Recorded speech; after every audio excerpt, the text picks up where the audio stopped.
부처님의 진리는 스님들의 말씀 한 구절 한 구절, 행적 하나하나에 깊이 배어있지요. 큰 스님들의 삶을 통해 살아있는 부처님 가르침을 생생한 법문으로 전해 듣는 시간입니다. 지대방산책 선원일기의 저자이자 서울 상도동 보문사 주지로 계시는 지범 스님 나오셨습니다. 스님 안녕하세요. 반갑습니다. 이 시간 머무는 곳마다 신비로운 이야기들이 전해지는 그렇죠. 수월 스님에 관해서 네. 말씀 청하겠습니다. 수월 스님께서 지난번 방송했지만은 우반대에서 1897년에 떠나잖아요. 네. 그래 가지고 이게 수월 스님을 아는 스님들은 굉장히 안타까운 일인데 그 행적이 그 10년 단의 행적이 묘연하다는 얘기예요. 묘연하다. 어디 계셨는지. 네, 그런데 네. 추측하건대 1897년에서 1901년 사이에 칠갑산 장곡사에서 만공스님하고 함께 살았다는 흔적과 얘기들이 전하고 있어요. 그러니까 이제 칠갑산 장곡사에서 수월스님과 만공스님이 토굴을 따로 사는 거예요. 그러니까 양지토굴은 만공스님이 사시고 음지토굴은 수월스님께서 사셨단 말이에요. 근데 저는 안 가봤는데 듣는 얘기로는 음지토굴에는 우물이 없는 거예요. 우물이 없어서 그 당시 수월 스님은 생식을 하지 않았나 이렇게 추측이 됩니다.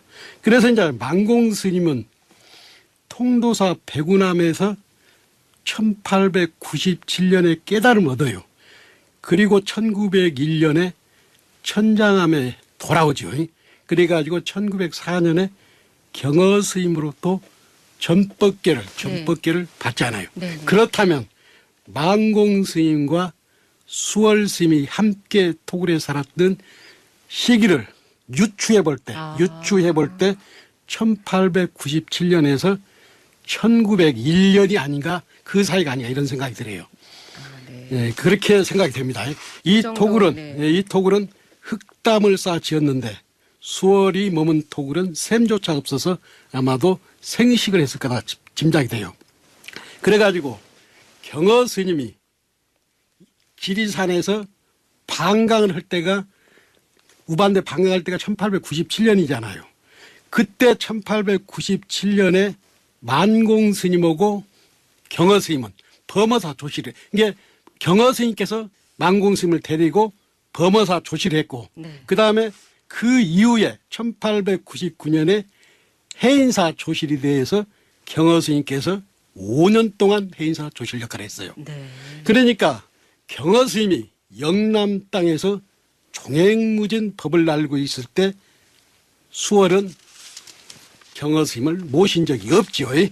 그래가지고 이제 경어 스님이 조실을 끝내고 1944년도에 안변 서강사에서 자치를 감춰버리잖아요.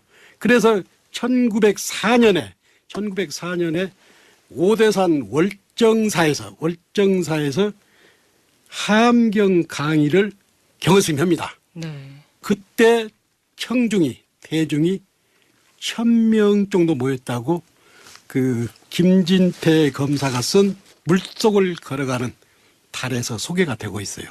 물속을 걸어가는 달. 이 책은 수월스님의 일대기를 김진태 검찰총장 하던 이분이 썼는데 우리 방송하는데도 저도 구전도 듣고 여러 스님한테 얘기도 듣지만은 이 책도 제가 참고를 하고 있습니다.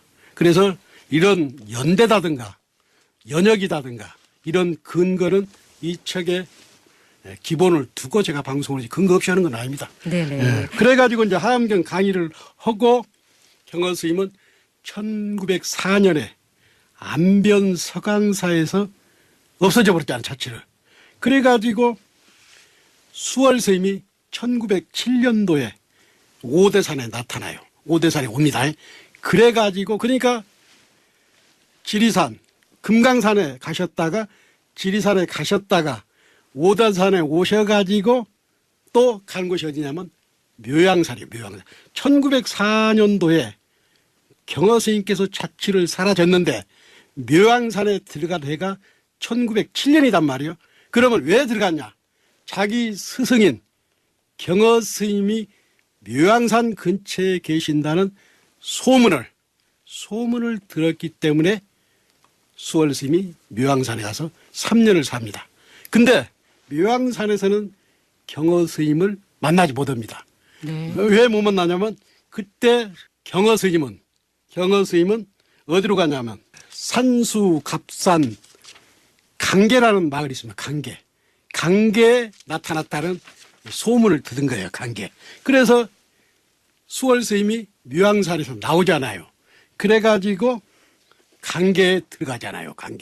그래가지고 강계에 들어가서 수소문을 하잖아요. 수소문을 해보니까 어떤 사람을 김탁이라는 상해 임시정부에 들어가서 독립운동을 한 김탁이라는 집에 잠시 머물렀다는 얘기를 듣는 거예요. 그래가지고 김탁의 아내의 안내로 경허 스님이 계시는 마을에 찾아가잖아요.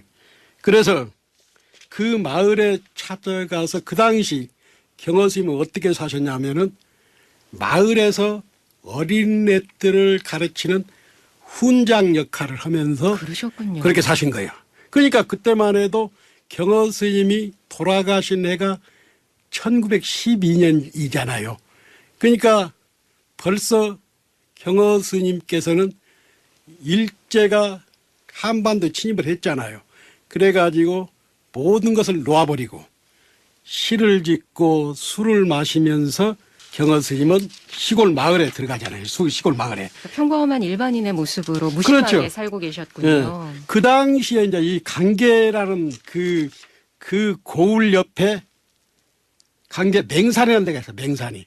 그때 맹산은 누가 살았냐면 하남 스님이 맹산 우두암에서 학철대오를 했어요. 학철대오를 했는데 수월은 왜 그토록 먼 길을 더듬어 스승을 찾으려 했는가? 네네. 왜 스승을 찾으려 했는가? 요 부분이 이제 의심이 되는데 제가 봤을 때는 스승한테 공부를 배우고 인가를 받은 그것 때문은 아닌 것 같아요.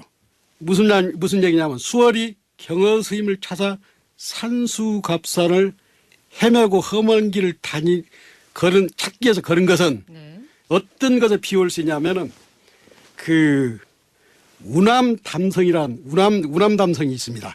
약선 유엄 스님의 제자인데 우남담성의 제자가 누구냐면 동산양계하상이 있어요. 동산양계하상. 이게 동산양계하상이 산을 넘고 물을 건너 옛길을 가는 것처럼 동산 스님이 우남 스님이 이런 얘기를 해요. 스님께서 열반한 뒤에 사람들이 어떤 것이 내 스승의 본래 면목이라 물으면 어떻게 대답을 해야 좋을까요? 이렇게. 그러니까 동산양계 스님이 누구냐면 동산종의 시조라. 우남담성의 법을 동산양계 하상이 받았잖아요. 그러니까 이렇게 물으니까 우남 스님이 바로 이것이네. 이렇게 얘기를 한 거예요. 동산은 스승이 말씀하신 바로 이것이네를 꼴똘히 참고하며 길을 걷다가 강물에 비친 자신의 모습을 보는 순간 확 깨쳐버린 거예요. 이게 바로 이것이네. 이 하두를, 이 의문을 듣고 있다가 강물에 비친 자신의 모습을 보고 순간 탁 깨친단 말이에요. 그때 동산의 오도성이 이렇습니다. 동산 양계하상의 오도성이 찾지 말게나 그를 다른 곳에서는 그는 그대를 떠나고 말리라. 혼자 가는 길 안녕 또 안녕 송을 건드는 그여 그가 언제나 나인 그라면 나는 지금도 그대가 아니리라. 이 오도성을 개송이 오도성입니다. 네네. 그러니까 수월이 스승을 찾아 헤매는 것은 스승에게 매이지도 않았고 거리적거린 스승을 갖고 싶지도 않았고 쉽게 말해서 스승한테 법을 주고 인가를 했다고 해서 그것에 매이지도 않고 걸리지도 않는 스승을 찾아서 나선 거래요. 우리 범인으로서는 아주 생각하기 어려운 이것도 하두다. 네, 좀 어렵네요, 선생님. 오늘 말씀은 좀. 네. 그래서 이제 그래가지고 수월이 자북사라는 절에 머물게 되는데 네. 그 자북사도 경허스님이 잠깐 머물렀던데요. 그러니까 수월스님과 경허의 만남이 다음 시간에 나옵니다. 네. 오늘은 이제 수월 스님께서 스승인 경허 스님의 어떤 흔적과 자취를 찾아서 소문을 듣고 찾아. 네, 계속해서 이제 따라가는 그 발자취를 여기 가면 만날 수 있을까, 저기 가면 만날 수 있을까 이제 그 과정을 쭉 과정을 풀어주셨는데요. 얘기하고 다음 시간에는 두 분의 만남이 이루어지는데 나 그런 사람 아니요. 아, 네. 다음 시간에 듣도록 하겠습니다, 스님. 네. 오늘 지대방산책 상도동 보문사 지범 스님의 말씀이었습니다. 스님 감사합니다. 감사합니다.